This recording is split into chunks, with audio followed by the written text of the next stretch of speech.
Hey everybody, welcome back to One Take Ocean News Update. Today we are going to talk all about corals. A new documentary was just released on Netflix. It's making waves, and we're going to talk about what we can do to better protect corals. Let's get into it. So as I mentioned, the documentary Chasing Corals was released on Netflix a couple of weeks ago, and it made waves all through mainstream media and online.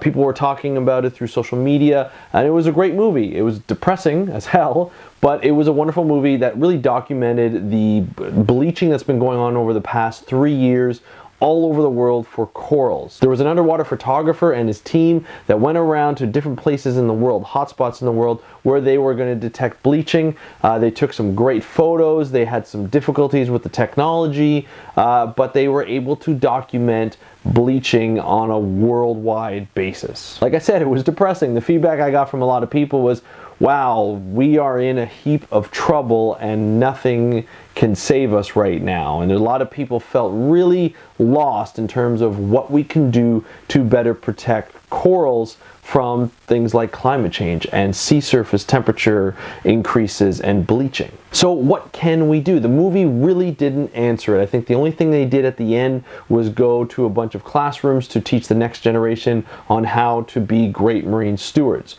which is great. We need that, but we need more action. We need faster action to protect corals. Now, I'm not saying that there's an easy solution to do this, that's going to take a while. Climate change is a beast in itself. Governments really need to put policies in place to reduce climate change, to reduce greenhouse gases, and all this kind of stuff. Some governments are doing it, some aren't. Some saying they want to, but aren't. Oil and gas and fossil fuel industry is still dominating most of the world today, and until we get rid of that, until we fully rely on sustainable energy, it's going to be a long road ahead of us. But some people are still trying to do something for corals, and in one case that I'm going to present to you today is in Mexico, in the Cancun region. There's a Swiss insurance company that is insuring corals for hotels. Yep, that's right. The insurance companies know how to make money and they know how to protect corals. So they say. There's a pilot study going on in Mexico where hotel owners will pay this Swiss company an insurance premium to protect the corals. Now, how does that work? Well, when there's a big storm, and this area does get hit by big storms quite a bit, when there's a big storm and the coral reef is damaged around the hotels, that's when the premium kicks in. Before this pilot study, the government would give funds to the hotels and to the area to rebuild the corals after the storm broke them all. But that money took a while to get out, months, even years to get out. Meanwhile, these hotels are getting hit constantly with storms year after year after year. And with climate change increasing, there's an increase in storm frequency. So the area is worried that they're just going to constantly get punished without seeing any money to restore the corals. So the idea of this pilot study is for the insurers to pay out the hotels faster than the government would, so that the hotels can actually get stuff going, get these restoration projects going. Now, there are a lot of questions for this pilot study.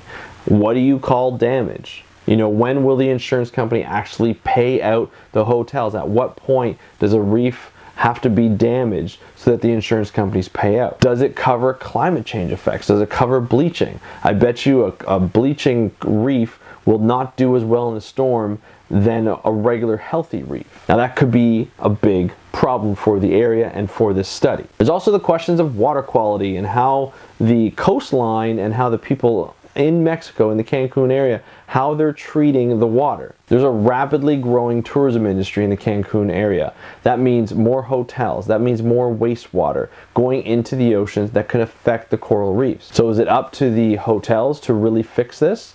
Usually it's been the government who regulates the hotels to actually, step up their water quality treatment. And who knows, maybe with the insurance premiums going up because the corals are getting damaged more and more, the hotels will do their best to treat the water quality to ensure that nothing human influence wise will affect the corals. So it'll only be the storms, so that the premiums won't go up as much. Either way, this is one innovative way to try and help corals. One thing I forgot to say is you're probably wondering, why are corals so important to the hotels? So you probably heard corals act as a habitat for diversity. It is one of the most diverse habitats in the world. It's home to hundreds and maybe even thousands of species of not only coral, but fish and invertebrate and other invertebrates. But what coral reefs also do is act as a secure barrier for the shoreline. Now, if the corals weren't there and mangroves weren't there and seagrasses weren't there, the coast will just erode. The sand will just erode due to wave action and storms and storm surges and tidal and tides and all that kind of stuff.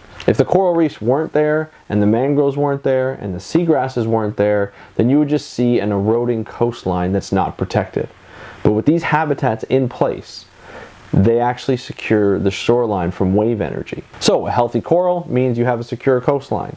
So the hotels are protected, the beaches are protected, the tourists are happy, and the people in Mexico who are in the tourism industry are also happy. Of course, it's not that simple. Climate change is really a beast in itself, and there are a lot of questions, like I said before, of what is considered damaged corals. When will the insurance companies pay out? How much will they pay out? How much will the premiums be? I mean, there's so many questions in these for this pilot study. I really don't know how it's going to work, but this is where I want you to tell me. I'd love to hear your thoughts in the comments below, because this is a start of a conversation. If you haven't really seen what we do here at Speak Up for Blue, we have a podcast you can get subscribed to in the link in the description below.